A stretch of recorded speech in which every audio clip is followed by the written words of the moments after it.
Boa tarde a todos, sejam todos muito bem-vindos. Eu sou o professor Luciano Abreu, professor da Escola de Humanidades da PUC e editor-chefe da nossa editora universitária, a EdPUC. Eu vou ser o mediador dessa live e eu vou então agora na sequência apresentar os nossos convidados de hoje.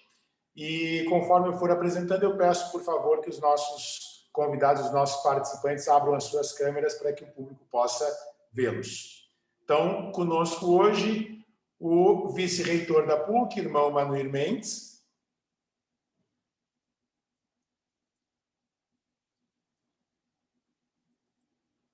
Irmão Manuir, por favor.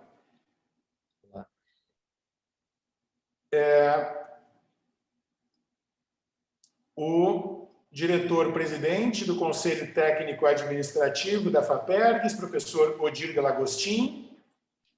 Boa tarde. Professor Odir. Coordenador da CAPES, de Educação, da CAPES, professor Robert Verheyen. Boa tarde, professor. A coordenadora de Educação do CNPq, a professora Elizabeth Macedo. Professora Elizabeth, por favor.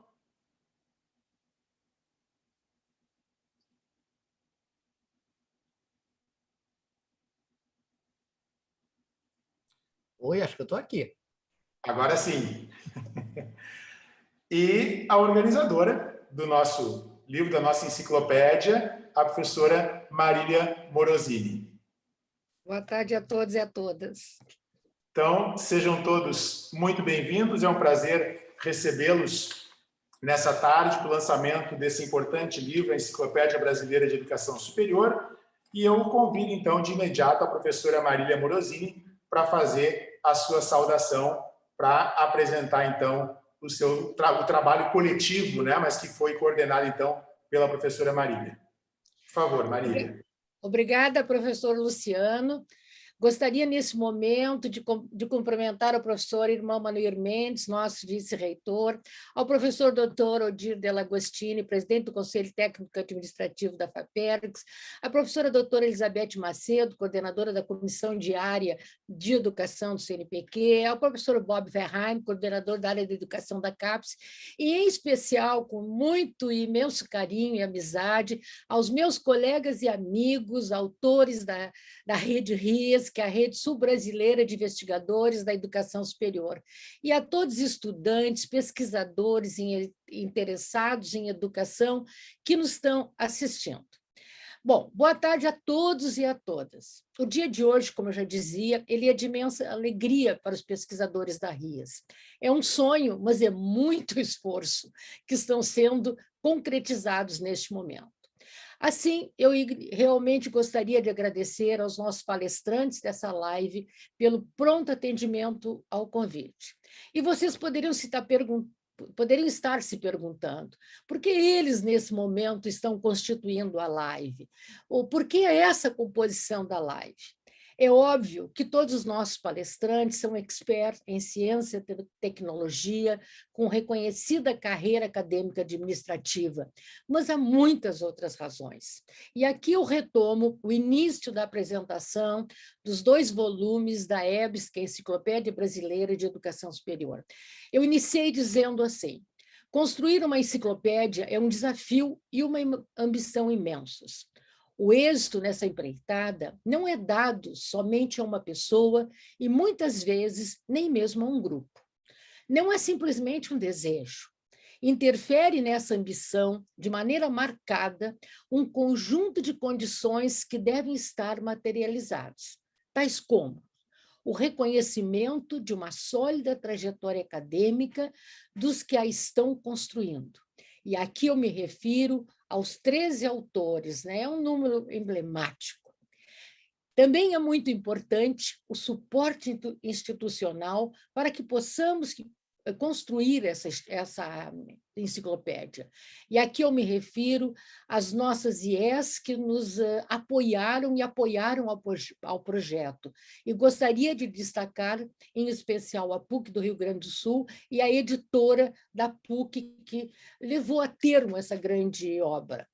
E também uma outra característica, um outro eixo que possibilita que a EBS esteja concretizada, o fomento de agências de pesquisa estadual ou nacional. Não podemos esquecer que a RIAS ela é reconhecida como núcleo de excelência em ciência, tecnologia e inovação por 2 vezes. Num primeiro projeto, de 2004 a 2009, e num segundo, de 2016 a 22, que recebeu, então, o fomento do CNPq e da FAPERGS para a construção. Registro também o apoio da CAPES, através dos programas de educação que nós estamos integrados. E os sinais dos tempos, que clamam por uma compreensão do campo do conhecimento da educação superior.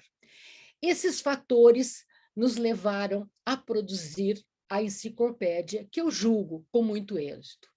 E é isso que a RIAS busca configurar, a educação superior como um campo científico de produção de pesquisa, objetivando clarificar o campo de conhecimento e desenvolver condições para consolidar a rede de pesquisadores da área da educação superior. Nessa compreensão, a RIAS assumiu o desafio de construir a EBS.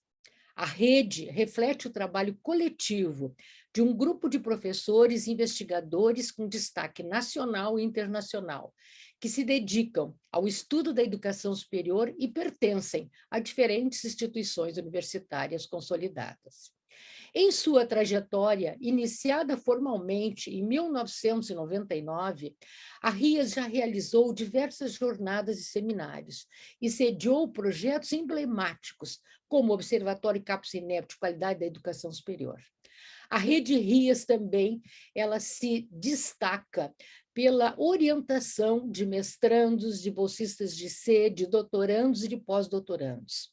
Seus pesquisadores também têm se destacado na construção do campo e vem expressando em inúmeras publicações, como artigos, livros e a série RIAS Pronex, também publicada pela Edipux. E ainda agora, com maior ambição, as enciclopédias. Assim, a questão da enciclopédia, talvez a embrionária, talvez não, eu tenho certeza, foi a Enciclopédia de Pedagogia Universitária, em 2003. Ela buscava reconstituir a história da construção do campo em algumas instituições universitárias do Rio Grande do Sul, que se dedicavam a pensar e a pôr em prática a pedagogia universitária. Seguiu-se a essa a Enciclopédia de Pedagogia Universitária, volume 2, glossário, em torno de 700 páginas, publicadas pelo INEP. Era um conjunto de verbetes organicamente articulados. Adentrando aos tempos marcados pelo respeito à diversidade e influenciados pelo contexto da Conferência Mundial de Educação Superior de 2009, que afirmava que a educação superior é direito público, com base na solidariedade, no respeito mútuo, além da promoção de valores humanistas e diálogo intercultural, conforme a Unesco, a RIAS se propôs a mais um grande desafio. Esse desafio adquiriu um formato de oralidade de experts internacionais dos 17 países de língua portuguesa da CPLP, no Seminário Internacional de Educação Superior da CPLP, realizado em 2009, com apoio da Unesco, CAPES, CNPq, PUC e a Universidade do Algarve. Os pesquisadores da rede, mantendo suas especificidades temáticas e suas trajetórias, após anos de escrita da primeira enciclopédia, partiram para a construção coletiva da Enciclopédia Brasileira de Educação Superior, a EBS. Essa construção ocorre em um contexto de expansão das ideias da educação superior como tendência progressiva e contínua no contexto contemporâneo mundial. A EBS não é mais uma coletânea de diferentes textos, e sim um legado de diversos professores, pesquisadores, que dedicaram toda ou boa parte da sua vida profissional à educação, especialmente à educação superior. Sujeitos compromissados com a continuidade da educação superior e, sobretudo, com uma visão propositiva de aperfeiçoamento e crescimento da educação que as novas gerações podem receber. Nossas posições não são uníssonas. As áreas de formação dos professores, autores, embora as próximas, são diversas. Acompanhando reformas no campo da educação superior e transformações epistemológicas no campo do conhecimento em âmbito internacional, o grupo de autores posiciona-se numa perspectiva interdisciplinar. A construção da EBS, retomo, ela foi coletiva, e a metodologia baseou-se em convite aos membros da rede e em inúmeras reuniões da equipe para a discussão dos princípios, das formas de abordagem e das normas técnicas a serem respeitadas.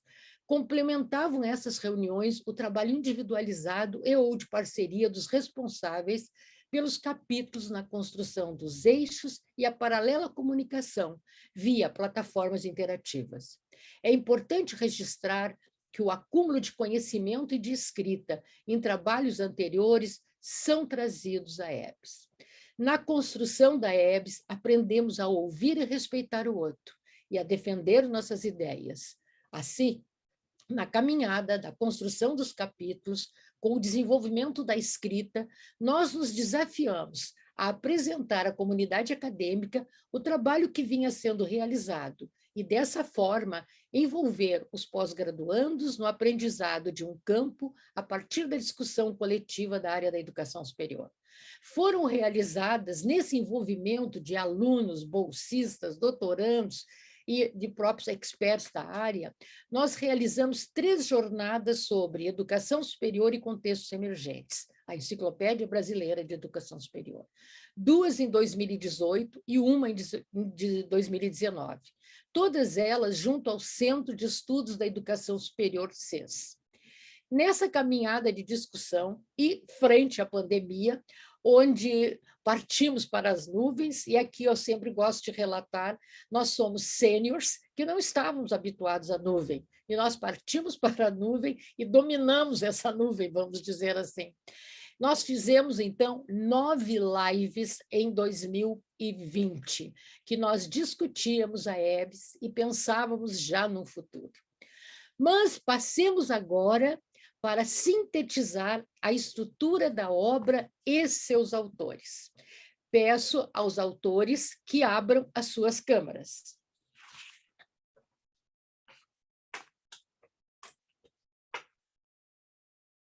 E aí nós temos um grupo lindo de 13 autores, né? É um momento emocionante, vamos dizer. Então, eu vou nominar, à medida que eu falo de cada capítulo, eu vou pedir que cada autor diga olá, né? Ou que façam um aceno. O primeiro capítulo do volume 1, ele inicia com a internacionalização da educação superior, escrito por mim, da PUC do Rio Grande do Sul, e pela professora Marilene Gabriel Dalla Corte, da Federal de Santa Maria. O segundo, Políticas de Educação Superior, foi escrito pelo professor Sérgio Roberto Killen Franco, da Universidade Federal do Rio Grande do Sul. O terceiro capítulo, foi escrito por uma dupla. O capítulo era Gestão, ou Gestão da Educação Superior, escrito pela professora Maria Estela Dalpai Franco, da URGS, e pela professora Solange Maria Long, da Universidade de Passo Fundo. E o capítulo finalizante, Avaliação da Educação Superior, escrito por Denise Leite, da URGS, e por Marlis Polidório, também da URGS. E passemos para o segundo volume. O segundo volume inicia, como não poderia deixar de ser, uma visão de contextos emergentes ampla, com o capítulo História da Educação Superior, escrito por José Vieira de Souza. Logo após, a professora Cleoni Maria Barbosa Fernandes, do IFSU, escreve Currículo e Práticas da Educação Superior. O capítulo de Formação de Professores da Educação Superior foi escrito pela professora Maria Isabel da Cunha, da UFPEL, pela professora Doris Pires Varga Bolzan, da Federal de Santa Maria, e pela professora Silvia Maria Guiar de Isaia, da Federal de Santa Maria. Encerra este volume o capítulo Estudante da Educação Superior, escrito por Vera Lúcia Felicetti, da Uni La Salle. Ok, obrigada, pessoal. Para finalizar a minha fala e ouvirmos os palestrantes convidados, eu gostaria de dizer que a EBS buscou compreender o campo da educação superior no país. O campo é, digamos, relacional e traz consigo a ideia de movimento, pois congrega forças de manutenção do instituído e, ao mesmo tempo, outras, que propõem uma outra autoridade científica. Assim, esperamos que a EBS, mais do que construir e reconstruir o campo da educação superior no Brasil, ela possa somar para a melhoria da educação de uma forma geral e na construção de uma sociedade mais equitativa e sustentável. E aqui agradeço com imenso afeto aos 12 que aqui estão na tela, pelo esforço, pela efetividade que nós desenvolvemos e pela grande amizade. Nós iniciamos formalmente em 2006, e já estamos até esse momento batalhando muito. Um abraço a todos e obrigada, Luciana.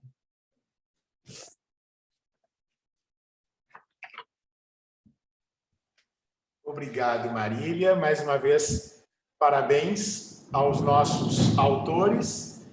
E eu, então, passo de imediato a palavra para a professora Elizabeth Macedo, coordenadora de educação da CAPES, para que nós possamos, então, ouvir a sua saudação, a sua fala, professora Elizabeth. Bom, boa tarde a todos, todas, todos. Um prazer estar aqui. Eu quero iniciar cumprimentando os colegas, o reitor da PUC Rio Grande do Sul, Manuir Mendes, o colega da FAPERGS, Odir D'Agostin, Bob Baiano, Robert Verheyen, o Luciano Arone de Abreu, editor da PUC Rio Grande do Sul, e aos colegas pesquisadores que se reuniram aí nessa empreitada. Muito bom, um prazer enorme estar aqui com tanta gente querida, Marília, Mabel, Doris, com quem eu tenho mais contato, e também com os outros colegas com quem eu compartilho momentos por intermédio mais das minhas leituras. Eu não tenho assim, um contato tão próximo pessoal, mas a gente sempre tem esse contato, a academia tem essa característica boa da gente sempre ter esse contato com os colegas a partir da leitura das coisas que a gente vai produzindo, é um contato que a gente às vezes até acha que conhece há tanto tempo aquela pessoa, tendo em vista a quantidade a intimidade que a gente tem com o fato de estar lendo aquilo que elas produzem. Eu quero agradecer muito o convite, e a possibilidade de estar participando dessa festa, porque no final isso é uma festa, que se faz hoje talvez tão necessária, eu diria assim, primeiro pela situação em que a gente está vivendo no mundo inteiro, com a pandemia, uma pandemia que explicita muito a enorme desigualdade a que a gente está submetido no mundo. Segundo, eu diria também pelos constantes ataques que a gente vem sofrendo no país, a diferença, a democracia, e, finalmente, pela situação da pesquisa no próprio país. A gente tem visto uma constante e frequente redução dos financiamentos de pesquisa.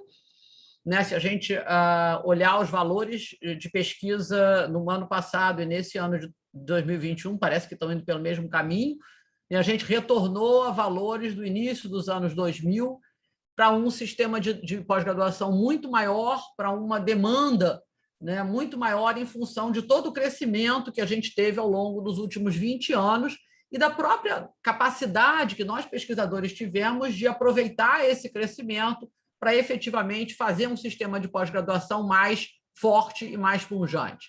E agora a gente reduzido a valores de financiamento do início dos anos 2000, isso mal é suficiente para a gente manter o mínimo do mínimo as bolsas de pós-graduação, que, afinal de contas, são o pagamento dos nossos pesquisadores. A nossa pesquisa ela funciona muito com alunos de pós-graduação que atuam como pesquisadores nas nossas pesquisas, nos nossos projetos. Isso é formação para eles, mas é também fundamental para o funcionamento da pesquisa e da pós-graduação. E a gente vê a redução e a tal monta que mesmo as bolsas, mesmo o contingente já insuficiente de bolsas que a gente tem nas áreas de ciências humanas e sociais, por exemplo, ainda correu o risco de minguar mais. né? Então, isso tudo é uma situação desesperadora, né? Muito negativa para a gente, que trabalha e que há muito tempo vem dedicando o nosso esforço, né, na produção do conhecimento no país, né? Então, nesse momento, né, eu ainda quero chamar a atenção, eu esqueci de falar isso, mas assim, eu não sei se vocês chegaram a ver, a gente teve agora aquela tal portaria das prioridades, né, ela foi reeditada, a despeito de toda a força que as áreas de ciências humanas e sociais têm feito, né, para que essas áreas sejam inseridas nas prioridades de ciência e tecnologia no país. Isso pouco aconteceu, e quando aconteceu, no caso da educação, ainda aconteceu de uma forma muito complicada, né, que é a presença da educação científica como divulgação, né, e a ideia de que, bom, como uma das prioridades, a educação para o empreendedorismo, né? Então, agora já não é mais o fato de não estar citado, mas é estar citado, produzindo uma significação para a educação, que eu acho que a gente precisaria estar discutindo um pouco mais do que simplesmente tornando este o foco ou a forma como a gente entende a educação nas nossas políticas públicas. Então, eu digo tudo isso um pouco para a gente pensar assim, quer dizer, como que esse momento que a gente está vivendo aqui, ele mostra a nossa resiliência, né? Assim como é principalmente como um investimento na pesquisa, né? Ele mostra não só a nossa resiliência, mas ele mostra também como um investimento na pesquisa produz resultados, produz efeitos dos quais a gente pode se orgulhar, né? Então, assim, eu sempre tendo a achar que esses momentos de festa, né, eles são muito importantes para a gente, festar é muito importante para a gente, para que a gente siga se lembrando, né, das possibilidades que a gente tem, das formas como a gente vem existindo e reexistindo, mesmo nesses momentos muito difíceis, né? Então, esses momentos, para mim, eles são justamente a marca dessa nossa resiliência, né? Eu não trabalho com educação superior, né? Então, na verdade, eu folhei um pouco mais a enciclopédia do que li. Eu li mais detalhadamente o capítulo de currículo, claro, que é a minha área de interesse, né? E eu não vou discutir, obviamente, educação superior, não vou falar de educação superior, até porque eu acho que isso não cabe muito aqui. Não sei falar e não cabe muito aqui. Eu queria destacar, no entanto, quer dizer, a centralidade que o Rio Grande do Sul tem na produção sobre educação superior. É uma área extremamente pouco trabalhada no país. Se a gente pega os projetos, por exemplo, do CNPq, as linhas de pesquisa da CAPES, né, qualquer levantamento que a gente faz para tentar entender o nosso campo da educação no país, a gente percebe que a área do ensino superior ela é uma área muito pouco trabalhada, né, e é visível, claramente visível, a centralidade que o Rio Grande do Sul tem nessa produção, né, como o grande centro do país na produção de pesquisa na área de educação superior. E as questões que eu quero trazer aqui, né, elas não são questões teóricas, né, elas são muito mais sobre as nossas políticas de pesquisa e alguns ensinamentos que me parece que foram me passando pela cabeça conforme eu olhava a obra, conforme eu entendia, buscava entender um pouco como essa obra foi feita, né? Eu acho que a gente tem aí alguns ensinamentos sobre alguns desenhos de financiamento que funcionam, né, em contraposição, muitas vezes, a muitos modelos que a gente foi hegemonizando nas nossas agências, né? E aí eu quero, rapidamente, marcar aqui alguns pontos que eu acho que são importantes da gente trazer dessa experiência, né? A aposta em projetos maiores, né, tipo Pronex, grupos de excelência, né, projetos que reúnem diferentes pesquisadores, né, com diferentes trajetórias de pesquisa, com diferentes crenças, né, plurais, como a Marília chamou a atenção, né, coordenados por alguém com experiência, né, e talvez até fosse mais interessante a gente tentar pensar nesses projetos maiores, né, eu penso assim, como política de agência, né, pensar nesses projetos maiores também como dando um certo corte geracional nas equipes, né, para que a gente pudesse, aos poucos, ir produzindo, né, um conhecimento e uma pesquisa no país um pouco mais articulada, né, e com a formação dos novos pesquisadores dentro desses grupos também. Eu entendo que a gente já tem isso, né, porque, obviamente, a RIES e a enciclopédia é parte desse processo, né, ela inclui alunos de graduação, alunos de pós-graduação, né? Então, ela é também um espaço de formação, né? A rede é também um espaço de formação, mas me parece que um corte, se a gente pudesse, como política, a gente não tem feito isso, né? Mas como política, apostar em projetos maiores, englobando diferentes regiões, englobando diferentes gerações de pesquisadores, né? Englobando diferentes universidades, para que a gente tivesse mais peso na pesquisa que a gente vem produzindo. Né? Isso que eu percebo, quer dizer, lendo esse documento e olhando a enciclopédia, né, eu percebo o quanto a gente enxerga ali um peso da pesquisa, né, um acúmulo da pesquisa, que não é um acúmulo de 1 ano, 2 anos, né, é um acúmulo de muitos anos, de muitas trajetórias distintas de pesquisa. Né? Eu tenho uma certa tristeza de perceber, né, que os nossos mecanismos de financiamento eles não têm apostado preferencialmente nesse tipo de modelo. Né? O CNPq mesmo, a maior parte dos projetos, universais, antigamente era um monte de pesquisador junto, agora vai lá e é quase que a gente obriga a ser um pesquisador só, né? Um grupinho pequeno de pesquisadores. O PQ é um projeto individual, então a gente vai apostando em projetos individuais, né, que, a meu ver, não tem a força, né, que tem projetos coletivos como esse projeto que como um dos seus produtos, né, produziu a enciclopédia. Né? Não estou tomando, eu sei que a gente está aqui festando a enciclopédia, mas eu quero festar todo o processo longo, né, que culmina na elaboração desse documento. Né? Uma outra coisa que eu acho que é importante, quer dizer, algo que eu tiro dessa leitura, né, desse folhear da enciclopédia, é o movimento, né, e a importância da gente trabalhar em conjunto. Né? Não só dizer assim, olha, deveríamos ter políticas de financiamento que privilegiassem esse trabalho conjunto, mas também que nós nos abríssemos para essa possibilidade do trabalho conjunto. Né? A gente também tem que dizer que, em muitos momentos, a gente não tem essa abertura, é difícil. Né? A negociação com a diferença nesses espaços, por vezes, é difícil.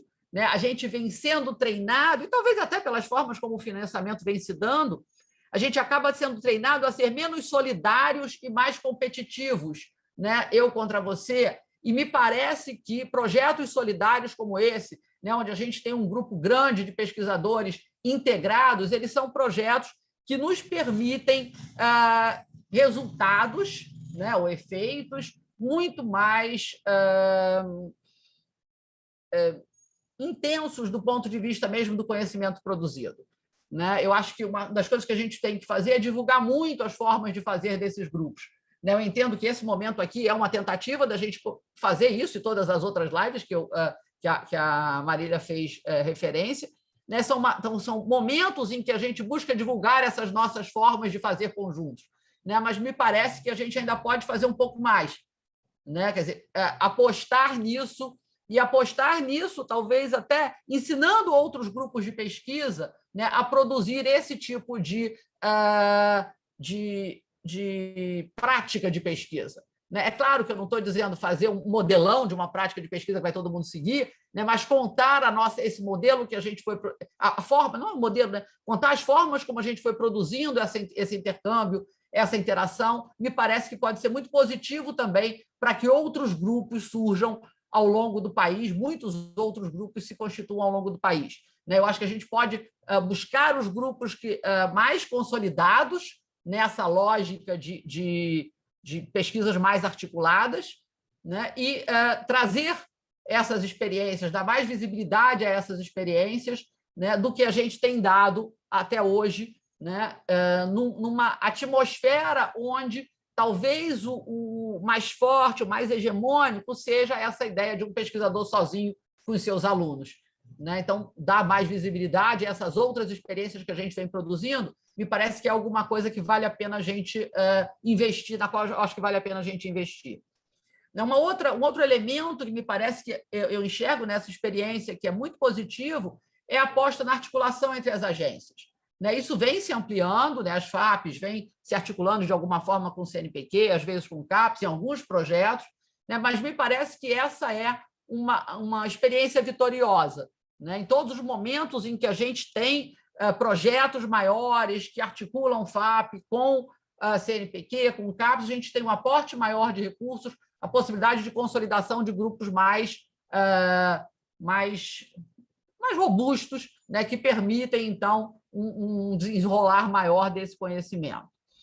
Uma outra coisa que me parece que tem, que a gente percebe na enciclopédia, embora só tenha um capítulo sobre internacionalização, né, é o quanto a experiência internacional ela é importante, né, para que a gente se desacostume, né, para que a gente desacostume o olhar daquelas coisas que a gente conhece, né, isso permitindo um estranhamento muito positivo, né, quando a gente fala para nós mesmos. Né? Eu não acho que a internacionalização tenha que ser só a gente produzindo para fora. Né? Isso pode ser a gente produzindo para a gente, mas a partir de um lugar de um olhar deslocado, né? Um olhar que se desacostumou a ver o nosso dia a dia, né? Pela ótica muito interna que a internacionalização nos garante. Né? Eu acho que essa experiência de internacionalização que a gente percebe aqui e ali ao longo da obra, né, é uma experiência de dizer assim, olha, como é que a gente olha para o nosso sistema de educação superior, como é que a gente olha para o nosso sistema de fazer ciência a partir de um tempo, né, ou de um conhecimento dessa experiência fora do país. Né? Como é que isso nos permite nos enxergar de uma forma diferente. Né? E, por fim, eu diria talvez que o que mais me chama a atenção, né, talvez em todo esse processo, é também, vou falar de resiliência de novo, a resiliência da nossa forma preferencial da circulação de conhecimento. E aqui eu não estou nem falando de livro, né, mas a enciclopédia. Né? Talvez a enciclopédia seja, possivelmente, a cara mais acabada da ideia de que a produção nas humanidades ela tem uma perenidade distinta da perenidade das ciências exatas e biomédicas. Né? Nesse momento em que o modelo de produção é um modelo focado nas formas de produzir ciência das ciências exatas e biomédicas, me parece que a enciclopédia é quase que um grito, né, de dizer, olha só, não é nem só livro do que a gente está falando como uma produção mais perene, uma produção com a qual a gente consegue se relacionar por um tempo maior. É uma enciclopédia, né, que tem justamente essa ideia sinótica, né, da permanência. Né? Eu acho que as nossas agências de fomento, elas já reduziram as exigências de produção do hoje, né? Essa produção do hoje, essa produção nas revistas, que eu também acho que são necessárias, né? Essa produção mais imediata da pesquisa, para sair em revistas e ser a circulação mais rápida do conhecimento. Eu não estou dizendo que isso não seja necessário, eu acho que isso é necessário no campo das ciências humanas e sociais também, mas isso precisa estar junto, né? Dividir espaço com essa produção mais perene, né, que a enciclopédia é quase que um ícone. Né? Então, eu diria que o fato das nossas agências já terem reduzido essas exigências da produção do hoje, né, também nos permite, de alguma forma, nos dedicar mais a trabalhos como esses. Né? Em especial, e aí é uma preocupação, em especial os pesquisadores mais sêniores. Né? Se a gente olha para a experiência americana, né, o cara, antes dele ter tenure, ele está ralando lá, botando paper em revista, 300 papers por ano, numa correria danada. Uma vez que ele tenha sênior, uma vez que ele já seja um pesquisador sênior, tenha tenure, você começa a perceber mais um movimento para uma experiência de pesquisa, de publicação mais lenta. Né? Não mais lenta porque está fazendo mais devagar, não, mais lenta porque é uma pesquisa, alguma coisa mais sinótica. Ela tem uma cara de uma produção mais sinótica, né? Uma articulação de um conjunto maior de pesquisas, e eu acho que isso é muito positivo. Acho que a redução das demandas das agências é positiva para isso, né? Para nos permitir fazer isso. Né? Mas, ao mesmo tempo que eu acho que isso é positivo, eu também me preocupo um pouquinho com a invisibilidade dessas publicações. Né? Se a gente imaginar, por exemplo, que essas avaliações têm um caráter performativo. Né? Então, o que isso faz com a visibilidade e invisibilidade dessas experiências mais sinóticas, né, desses textos mais sinóticos da experiência de vida dos pesquisadores. Né? Quando digo assim, eu tenho uma certa preocupação, mas é uma preocupação assim, leve, né, digamos assim, porque eu tenho também a esperança, né, e eu acho que, em função desses anos todos que eu vejo na área, e eu acho que estar aqui hoje é um desses dias para a gente renovar essas esperanças, né, é a esperança de que as nossas boas práticas cotidianas, né, elas resistem e se multiplicam, né, independente das hegemonias das áreas exatas, das áreas biomédicas, com as suas formas de fazer ciência, que eu não tenho nada contra elas, não, né, mas que não são as nossas formas de fazer ciência. Né? Então, eu quero, para finalizar mesmo, dizer que eu estou muito contente de estar aqui, né, de vocês terem me convidado para participar dessa festa, né, que é uma festa das nossas formas de ser como pesquisadores no campo da ciência e tecnologia no país. É assim um pouco que eu vejo isso. Né? A culminância de uma rede, né, enorme, envolvendo muitos pesquisadores, né, alguns que provavelmente até passaram por aí, já não estão mais aí, na forma de alunos, por exemplo, de pós-graduação. Né? Então, é a culminância desse momento, desse estar junto, de um conjunto de pesquisadores produzindo alguma coisa que nos cala fundo na forma de fazer ciência, na forma de produzir conhecimento na área de educação e na área das ciências humanas. Tá? Então, muito obrigada por essa produção, muito obrigada por existirem, por insistirem nessas redes e por me convidarem para participar dessa festa com vocês. Obrigada. Então, obrigado, professora Elizabeth, pelas suas palavras, pela sua fala. E eu convido, então, de imediato, o coordenador de educação da CAPES, o professor Robert Verheyen, para, então, fazer a sua saudação e a sua fala. Professor Robert. Boa tarde para todos. É um prazer enorme estar aqui. Falando depois de Betty, não é fácil, né? Quando ela se expressa tão bem e agora tem eu tentando me expressar não tão bem quanto ela. Mas eu queria começar na pessoa de Marília. Eu queria cumprimentar todos os que estão envolvidos. Eu gosto de cumprimentar as autoridades da universidade, especialmente nesta área editorial. Eu queria cumprimentar os outros palestrantes que estão presentes neste evento. Eu queria cumprimentar todos os autores que contribuíram para este livro, ou esses 2 livros enormes, maravilhosos. E é claro que eu quero destacar Marília como editora deste trabalho. Parabéns, Marília, que trabalho enorme. Eu me lembro, talvez você não lembre isto, mas alguns anos atrás, isto foi na década 90, só para mostrar quantos anos atrás, eu estava no CA da CNPq, na área de educação, onde Betty está agora. Eu não era presidente, mas eu estava lembrando que você, nesta época, sempre era a pessoa que tinha a maior quantidade de trabalho para apresentar para a comissão. Cada vez que houve aquela época de avaliação para a renovação da bolsa, ninguém apresentava mais produção do que você. Eu me lembro comentando com você sobre isso naquela época. Eu sei que você vem durante todos esses anos subsequentes também mantendo esta superprodução que a gente conhece não apenas aqui no Brasil, mas internacionalmente. Em minha fala, é como Betty estava achando que era um pouco difícil achar aquilo que devia focalizar, porque o livro tem tanta coisa, né? Aborda muitos temas diferentes, tem muitos autores, capítulos, subcapítulos, mas aquilo que eu conheço trata da quarta secção, a secção que trata da avaliação de educação superior, que foi organizada por Denise Leite e Marlise Polidori.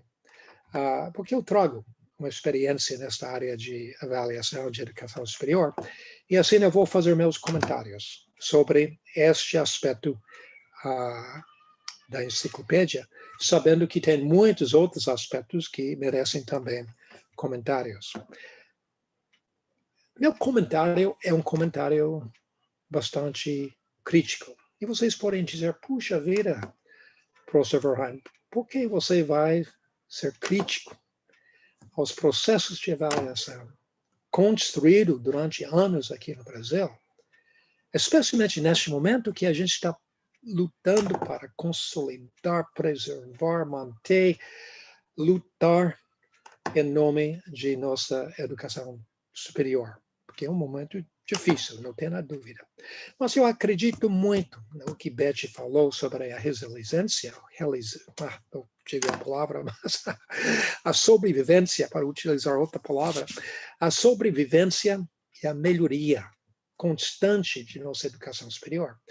E esta melhoria só vai acontecer com avaliação. E só vai acontecer com avaliação na medida que a gente vai melhorando também nossos processos de avaliação.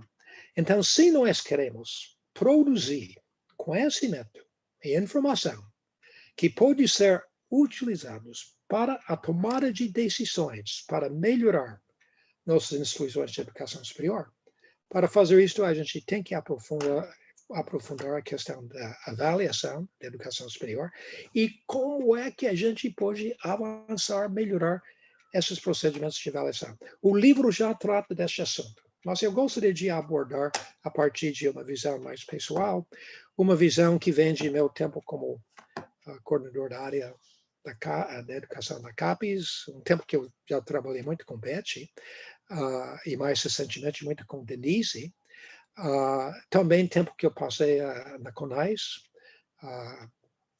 como também presidente do CONAIS. Eu era presidente durante 2 mandatos, mas um dos autores aqui presente, Sérgio Franco, era presidente 4 vezes. E trabalhar com ele durante esses 6 anos em que nós éramos membros do CONAIS foi uma experiência muito positiva.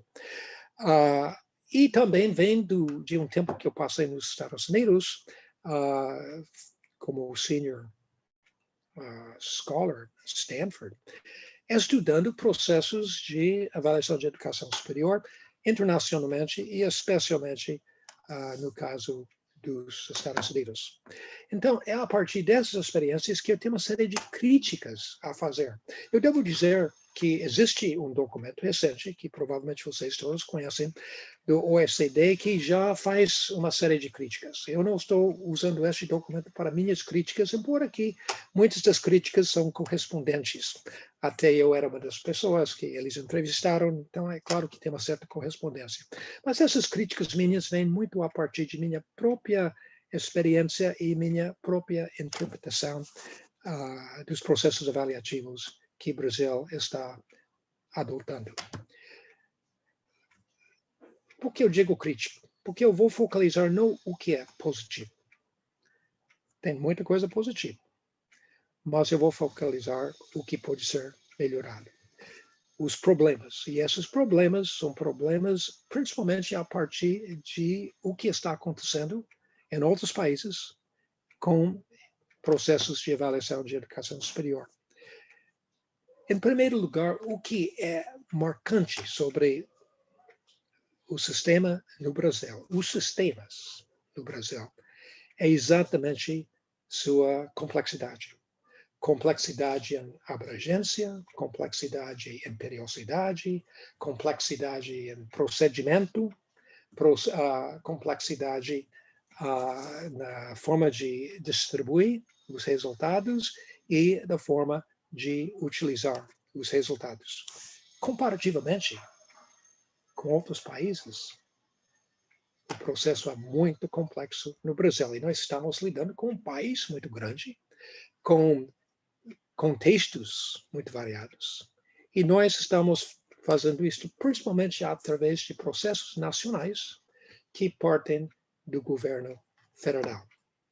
Então, o primeiro problema é que, como eu falei, além de ser abrangente, é fragmentado, muito fragmentado. Porque nós temos avaliação e regulação do Sistema Federal de Educação Superior, nós temos avaliação e regulação dos sistemas estaduais de educação superior. Nós somos a única país que eu conheço que tem um sistema nacional liderado pelo governo federal de avaliar separadamente a pós-graduação e a graduação. E que, na verdade, tem 2 agências nacionais que estão envolvidas nesses processos de avaliação no contexto nacional, envolvido de uma forma mais competitiva do que colaborativa. Competitivo no sentido de busca de recursos públicos, e competitivo no sentido de falta de intercomunicação e falta de transferência de dados entre essas duas entidades. É claro que eu estou falando sobre INEP e sobre a CAPES. Um segundo problema, além desta complexidade em termos de abrangência e fragmentação, é a questão da periodicidade. De novo, você não encontra um lugar que eu não encontro. Eu estudei isto internacionalmente. Eu não encontro um lugar que tem essas avaliações com tanta frequência, que tem um ciclo avaliativo tão reduzido quanto aqui no Brasil. Um ciclo avaliativo nos sinais de 3 anos, um ciclo avaliativo da CAPES de 4 anos. Isto é algo que você não encontra em outros lugares. Este ciclo avaliativo, a partir de uma ação centralizada, que acontece com a frequência que acontece aqui no Brasil. Isto acrescenta o que eu estou chamando a complexidade do sistema como um todo.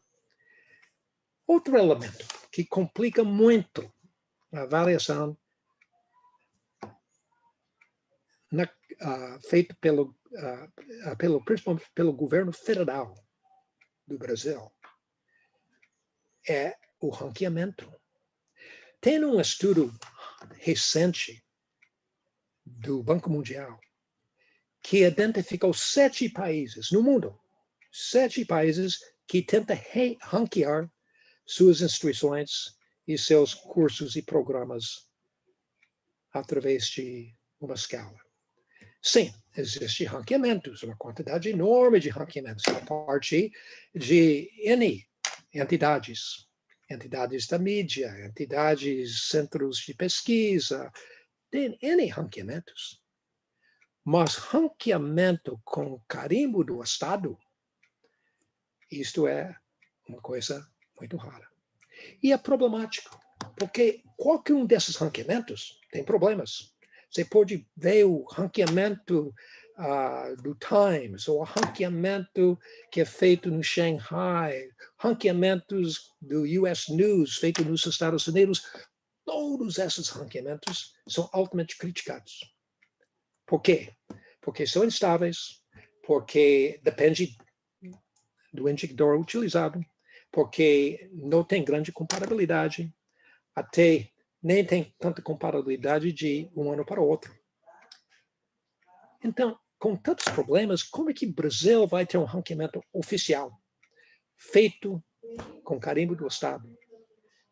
Evidentemente, nós temos uma escala de 1 até 5, no caso de instituições, e no caso de cursos de graduação, nós temos uma escala de 1 até 7, no caso de programas de pós-graduação. Alguém pode dizer, não, mas Verheyen, isso não é ranqueamento, isso é categorização. Mas não deixe de ser ranqueamento e não deixe de apresentar os problemas que são associados aos processos de ranqueamento. E os processos de ranqueamento geram implicações. Implicações, por exemplo, na busca excessiva na objetividade. Porque quando você está ranqueando, você tem que ter indicadores bem claros. E o que funciona muito bem são indicadores quantitativos para esse tipo de finalidade. Não é por acaso que todos esses ranqueamentos que existem no mundo usam indicadores quantitativos. Mas esses indicadores nem sempre captam a realidade de educação superior da forma melhor, mas na medida que você insiste no ranqueamento, você está promovendo implicitamente indicadores que têm uma tendência muito forte de ser de natureza quantitativa e, evidentemente, focalizando muito mais produtos e muito menos em processos. Mais um problema, além desses que eu já coloquei, tem a ver com a ausência de critérios pré-estabelecidos. Sim, nós temos indicadores pré-estabelecidos. Na CAPES, todos os indicadores são divulgados antes da avaliação, mas não os critérios. E o problema é que as avaliações tanto no contexto dos sinais como no contexto da CAPES, são avaliações que são baseadas nas comparações internas. Em outras palavras, não é baseado numa pré-definição de o que significa qualidade. O resultado de um programa, uma instituição, tem a ver com os resultados dos outros.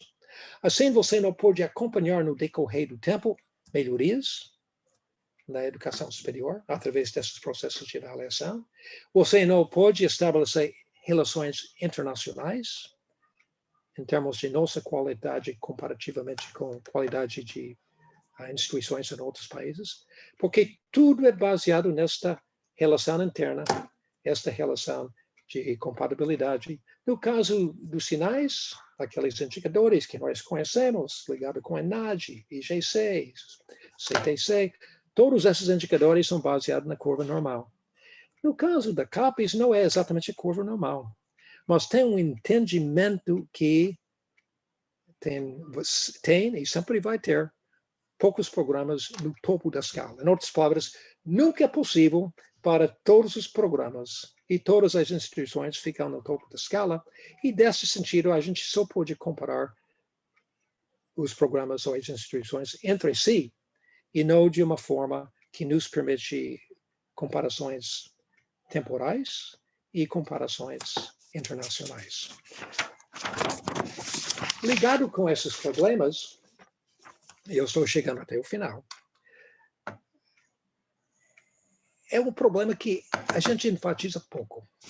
Mas eu fiz um trabalho há algum tempo atrás falando sobre a qualidade, ou vamos dizer, a exigência dos critérios que nós temos para avaliar, especialmente em nível de graduação. Nesta época que eu fiz este artigo, isto foi em 2014, foi baseado nos instrumentos que existiam para avaliar cursos e instituições no contexto dos sinais, de 2012. Os instrumentos foram produzidos em 2012. E naquela época, a questão de ser frouxo é muito evidente. Naquela época, para ser um curso médio que recebe uma aprovação, nível 3 na escala, que significa que é aprovado implicitamente, você precisava entre 10% e 20% de seu corpo docente com doutorado. E para ser no topo da escala, muito bom, era pelo menos 35% de seu corpo docente com doutorado. Eu olhei mais recentemente esses mesmos instrumentos, agora são produzidos em 2017, os que são disponibilizados, e vocês sabem que ficou mais frouxo ainda. A questão do doutorado desaparece totalmente. E só fala em termos de mestrado ou doutorado ou pós-graduação stricto sensu. Não tem nenhuma exigência de doutorado em cursos de graduação ou no nível institucional.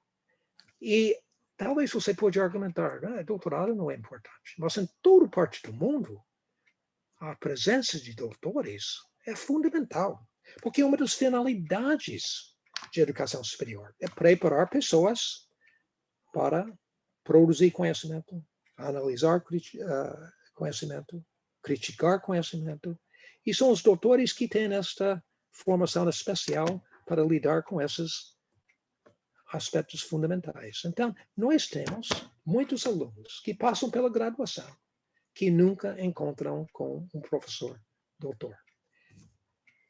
Para pensar, outra coisa interessante é que para ser aprovado sendo nota 3, em termos de produção, tem uma item que trata de produção decente. Estou falando sobre cursos de graduação. O documento exige 4 produtos em 3 anos. E não especifica o tipo de produto. Em outras palavras, qualquer produto produzido em 3 anos, que soma até 4 por professor, é considerado adequado. Então, esses problemas, para mim, são fundamentais para destacar, não para dizer que nossos sistemas não estão funcionando. A gente está trabalhando muito para sempre consolidar e avançar. Mas é só através de uma visão crítica, constante, também partindo de experiências internacionais, que a gente vai poder fazer os aperfeiçoamentos necessários. E dentro desses aperfeiçoamentos, a questão da simplificação e a questão também não de ranquear, mas de fornecer informações que funcionam mesmo para a tomada de decisões de melhoria. Isto é o que nós vamos precisar enfatizar cada vez mais. E antes de terminar, eu só tenho que falar sobre a importância da autoavaliação. Eu tenho trabalhado muito com Denise Leite, com esta questão de autoavaliação. Nós estamos promovendo pela primeira vez a autoavaliação do contexto da CAPES. Sinais já vem promovendo a autoavaliação, mas é o elemento frágil dos sinais, porque em muitas instituições a autoavaliação não está funcionando, está virando apenas uma prática burocrática, uma obrigação anual de produzir um relatório, não está fundamentando decisões de melhoria. E no caso da CAPES, agora pela primeira vez, CAPES está valorizando a autoavaliação, e eu estou apostando, como em outras partes do mundo, no decorrer do tempo, a autoavaliação vai ser cada vez mais enfatizada, respeitada, porque é através de autoavaliação que a gente constrói conhecimento que trata não apenas produtos, mas também que trata os processos. Muito obrigado, gente. Eu agradeço muito esta oportunidade de conversar com vocês e muito parabéns para todos os envolvidos e especialmente para você, Marília. Professor Robert, muito obrigado pelas suas palavras. E eu passo, então, de imediato a palavra para o professor Odir Delagostin, diretor-presidente do Conselho Técnico Administrativo da nossa FAPERGS. Professor Odir. Bem, boa tarde a todas e a todos. Obrigado, Luciano, pela apresentação. Minha saudação aqui ao irmão Manoir Mendes, vice-reitor da PUC. Professora Marília, né, saudação e agradecimento pelo convite e pela insistência para eu estar aqui neste importante evento. Professora Elizabeth Macedo e professor Robert, ouvir vocês falando sobre esses temas tão importantes, tão relevantes para o país, me enche de entusiasmo, né? E ver aqui, né, essa festa hoje, esse momento de comemoração, de lançamento, né, de uma enciclopédia, de um produto assim tão importante, também é motivo de muita alegria. E eu desde já gostaria de cumprimentar e parabenizar todos os autores, todos os que se envolveram com esta obra, né? Certamente isso é resultado de muito trabalho, de um trabalho muito bem conduzido, e tenho certeza que a importância desta obra já está sendo e será reconhecida por bastante tempo. Fico muito contente em ter a FAPERGS como uma das apoiadoras desse núcleo de excelência. Eu acho que é importante destacar, né, o programa de apoio a núcleos de excelência, o PRONEX, que é um programa conduzido em parceria entre o CNPq e as fundações estaduais de amparo à pesquisa. É um programa de extrema importância que visa justamente apoiar, né, auxiliar núcleos já de excelência no país, núcleos consolidados, né? Nós temos programas para pesquisadores iniciantes, né? O programa PPP, o Primeiros Projetos, nós temos o PRONEM, que é para núcleos emergentes, e temos o PRONEX, que é justamente para apoiar núcleos já consolidados, como esse que nós estamos vendo aqui, que já vem, né, se estruturou lá ainda 2004, 2005, 2006, e que vem, que continua esse trabalho em rede, né, e vem entregando à sociedade produtos como este, né, como essa enciclopédia que reúne informações atualizadas, que reúnem o pensamento crítico e qualificado aqui de profissionais que se dedicam a longa data, né, ao estudo dessa área, um estudo de uma área de extrema importância para o país. A minha área não é humanidades, né? Hoje de manhã nós estávamos reunidos, eu fiz parte de uma comissão para a escolha da pessoa que será agraciada com o prêmio Almirante Álvaro Alberto. Essa maior honraria que nós temos no país, né? Um prêmio concedido numa parceria entre o CNPq, a Fundação Conrado Wessel e a Marinha do Brasil.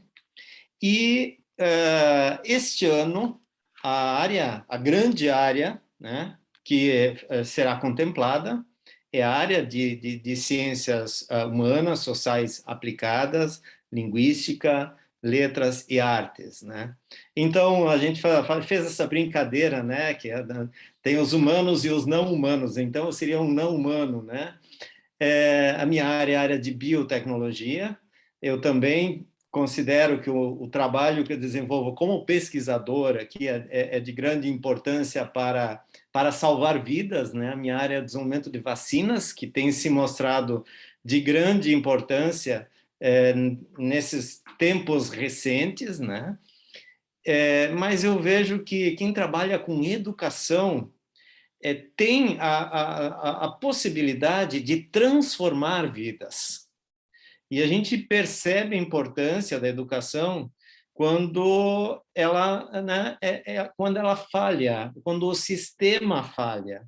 E nós estamos agora enfrentando uma crise severa também na área de educação, com as escolas fechadas, com o ensino que teve que se adaptar para o ensino remoto da noite para o dia, com universidades sem ensino presencial, né? Nós estamos enfrentando uma dificuldade muito grande e temos que usar as nossas mentes brilhantes, e aqui nós temos muitas mentes brilhantes, para pensar em estratégias para superar essa crise, essas dificuldades que encontramos agora, e para realmente colocar educação com o destaque que merece, né? Nós já enfrentávamos fragilidades na área de educação e a pandemia, né, nos empurrou para baixo ainda mais.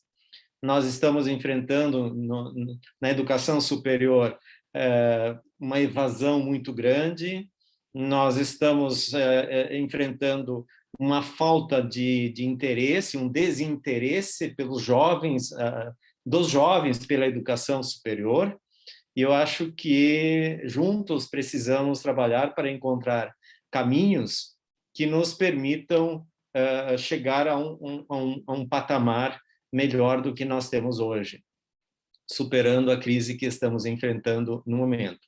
É uma crise que tem múltiplos fatores, que não é apenas a pandemia, que é um conjunto de fatores, são questões relacionadas também e principalmente à gestão, ou à falta de gestão adequada na área de educação, desde os mais altos postos, né, no governo, mas é uma situação que exige de nós, né, esforços, né, para encontrar soluções, né? Com relação ao fomento à pesquisa, a área de educação talvez até tenha sentido menos do que áreas como a grande área de ciências da vida, onde a pesquisa é muito mais experimental. A minha área, a área de biotecnologia, é uma pesquisa cara, né, que exige infraestrutura, equipamentos, materiais de consumo, reagentes, muitas vezes caríssimos, né? E está sendo severamente impactada pela crise que nós estamos enfrentando no financiamento à pesquisa em nosso país. Na área de educação é um pouco mais barata a pesquisa, mas também precisa de recursos, precisa de bolsas, precisa de gente para poder desenvolver essa pesquisa, né? E nesse contexto, gostei muito da reflexão que o professor Robert fez aqui em relação à questão da avaliação, e avaliação da graduação e da pós-graduação, e eu confesso que é um tema que eu também tenho um grande apreço, né? Eu fui o coordenador da área da CAPES, da área de biotecnologia na CAPES no quadriênio passado, e como tal fiz parte como membro titular do CTC da CAPES, e participei de longas e profundas discussões sobre o processo de avaliação da pós-graduação.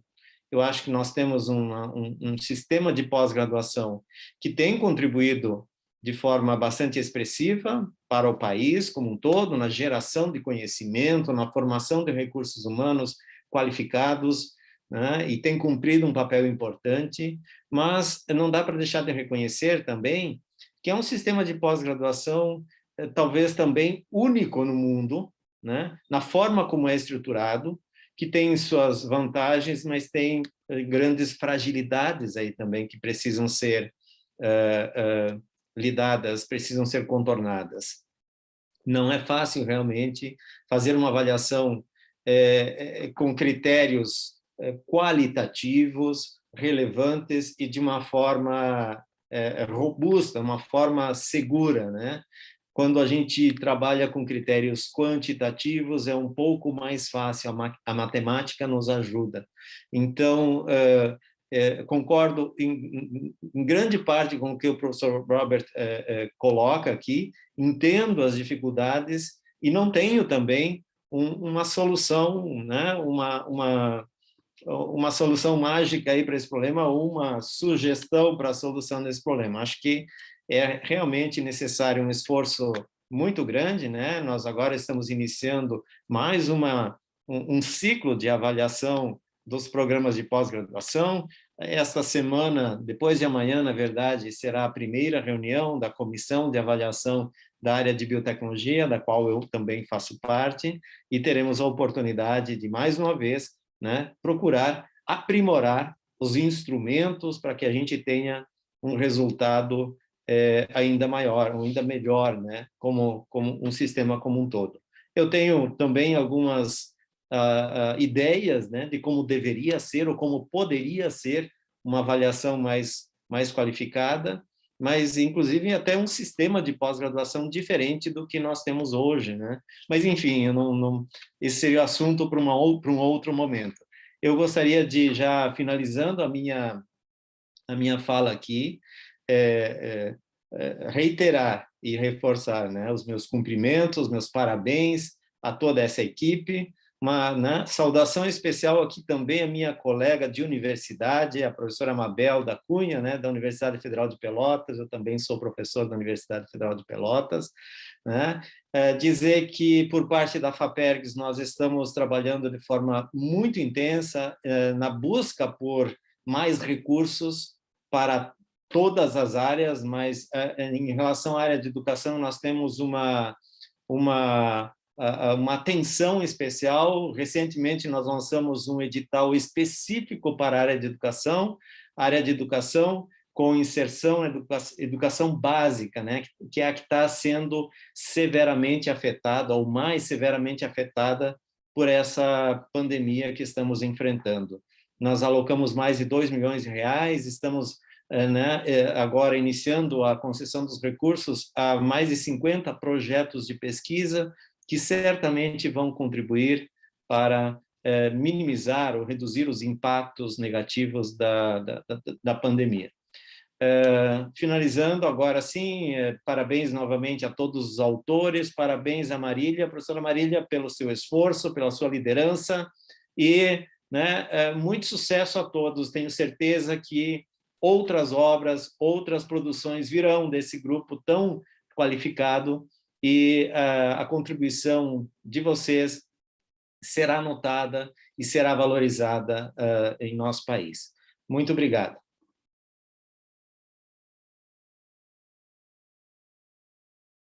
Seu microfone está fechado, professor Luciano. Obrigado. Obrigado duas vezes ao professor Odir. Eu passo, então, a palavra ao nosso vice-reitor, né, o professor Manuir, para fazer, então, a sua fala. Irmão Manuir, por favor. Muito obrigado. Boa tarde a todos e a todas. Eu, de antemão, digo que irei ocupar no máximo também 10 minutos do tempo, por conta também do nosso horário. Mas eu queria aqui saudar o professor Robert, da CAPES, também o professor Odir, da FAPERGS, professora Elizabeth, do CNPq, e desde já parabéns e obrigado pelas grandes inspirações de vocês.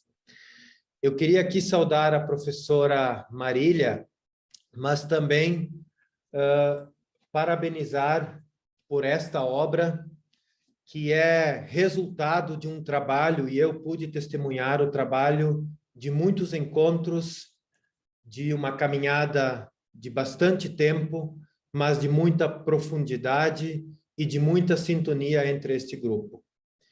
E eu faço questão aqui de saudar os autores que, junto com a Marília, produziram esta grande obra.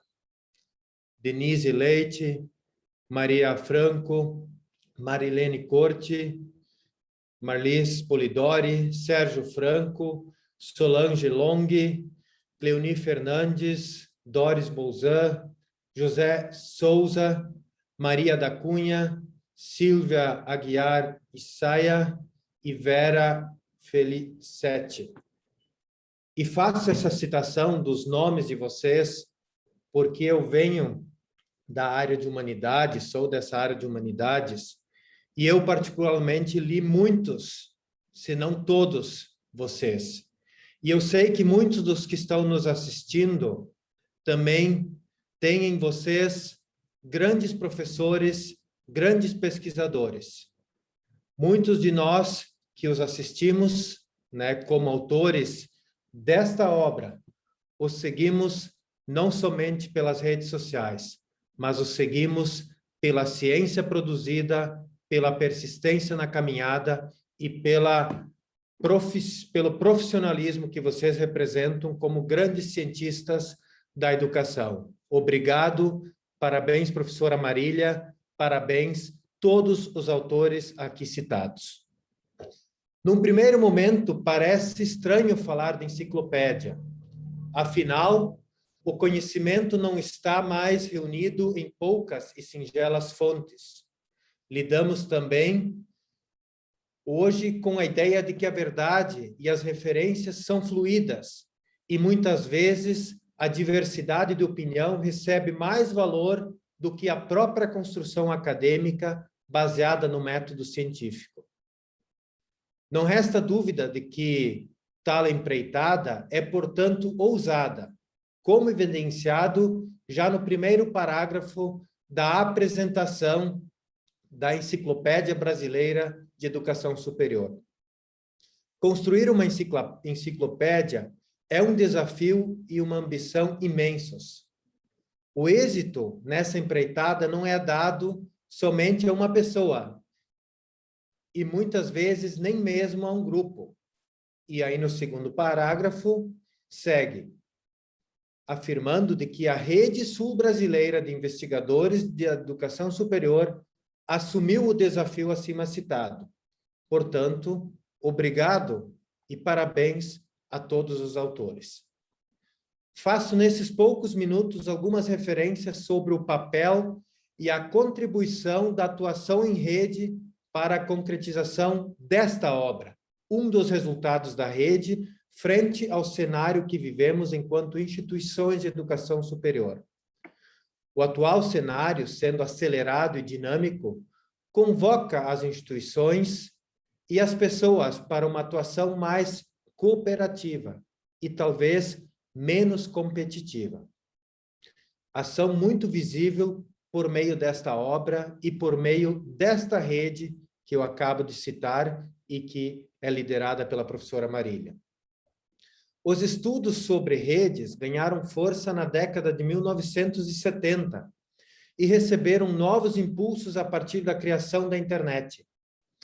Desde a emergência das redes sociais, portanto, nas últimas décadas, essa abordagem passou a consolidar-se e cada vez mais compreendida como um elemento do cotidiano da sociedade, dada a facilidade de acesso, uso e vinculação oportunizadas como forma de interação.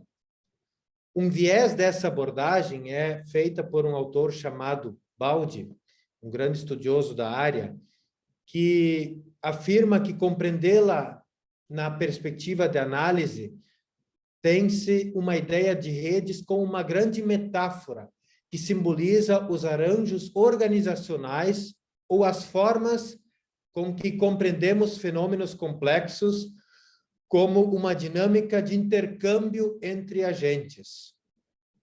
A emergência de uma sociedade cada vez mais hiperconectada, e especialmente nesse cenário durante a pandemia, tem forçado as nossas instituições a buscarem novos arranjos organizacionais e a promoverem a sua internacionalização. A ampliação da conectividade entre nossas instituições tem gerado um intercâmbio de pessoas, conhecimentos, conteúdos e práticas, aproximando-se de modelos integrativos de rede. Alguns elementos são fundamentais para que esta cooperação aconteça. Cito aqui os 3 principais: interação, objetivos comuns e governança.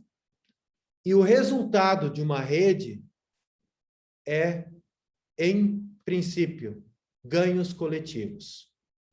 A enciclopédia que hoje lançamos traz como resultado a aprendizagem e a inovação coletiva, justamente por unir pessoas e as nossas instituições em torno de propósitos comuns e mobilizados em rede. Daí a importância do apoio de instituições sólidas, como FAPERGS, CNPq e CAPES. A ideia central é que o coletivo, a equipe ou a rede é mais inteligente, é mais solidária e muito mais eficaz do que se formos construir documentos dessa natureza de forma isolada. Cada membro desta rede representa um ponto fundamental para que os objetivos sejam alcançados.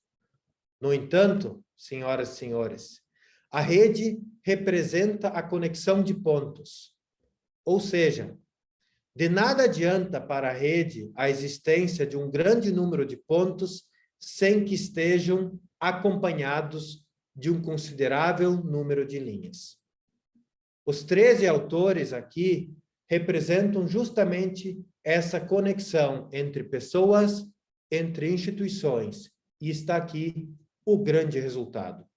Volumes 1 e 2 dessa rica e importante enciclopédia. É papel da universidade justamente demonstrar que o conhecimento é plural, cumulativo e sempre em movimento aberto aos contextos, experiências e releituras. Portanto, uma enciclopédia brasileira de educação superior é um projeto ousado e necessário, uma fonte credível de consulta, porque elaborada por instituições e pesquisadores reconhecidos em sua excelência. Uma obra como essa, em que a PUC tem um grande papel e uma grande contribuição, junto com as instituições da qual os autores aqui também fazem parte e representam, reafirma o compromisso com a excelência na pesquisa. Este que é um pilar dessa instituição, a PUC do Rio Grande do Sul, o que se evidencia numa produção notadamente reconhecida e certificada pela liderança de rankings nacionais e internacionais. uma obra que é fruto de um resultado de pesquisa.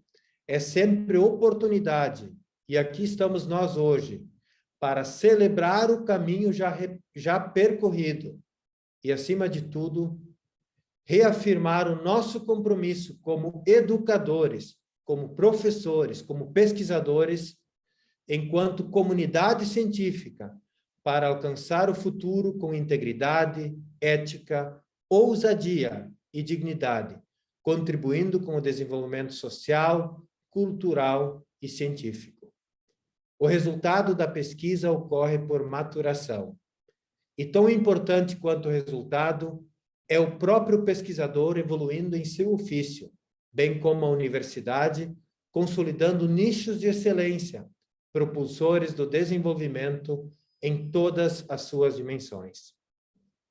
Desejo que a Enciclopédia Brasileira de Educação Superior alcance o êxito almejado e ajude na formação de novas gerações de estudantes, professores e pesquisadores, alcançando a educação superior brasileira a novos patamares de qualidade e relevância.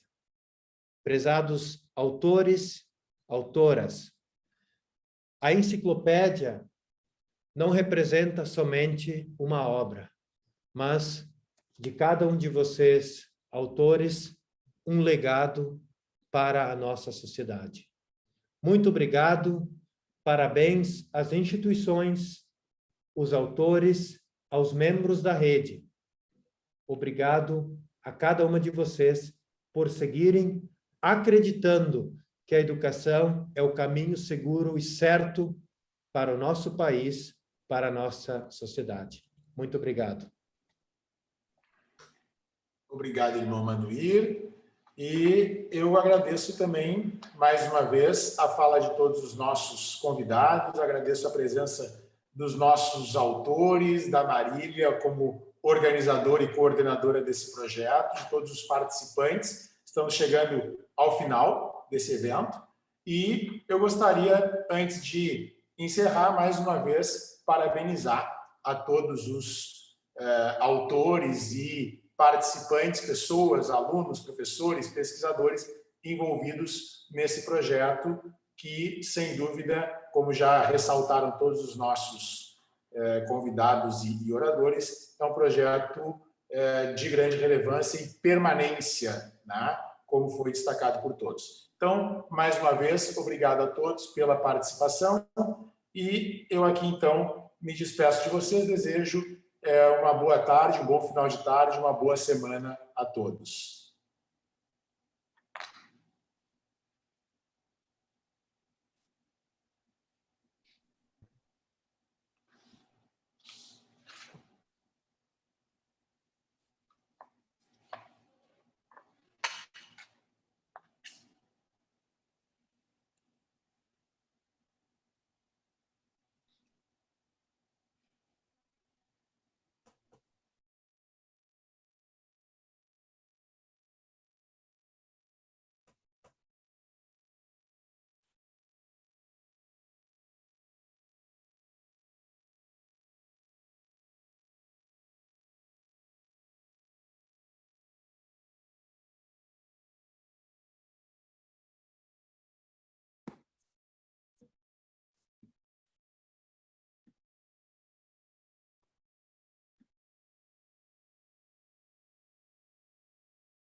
próxima.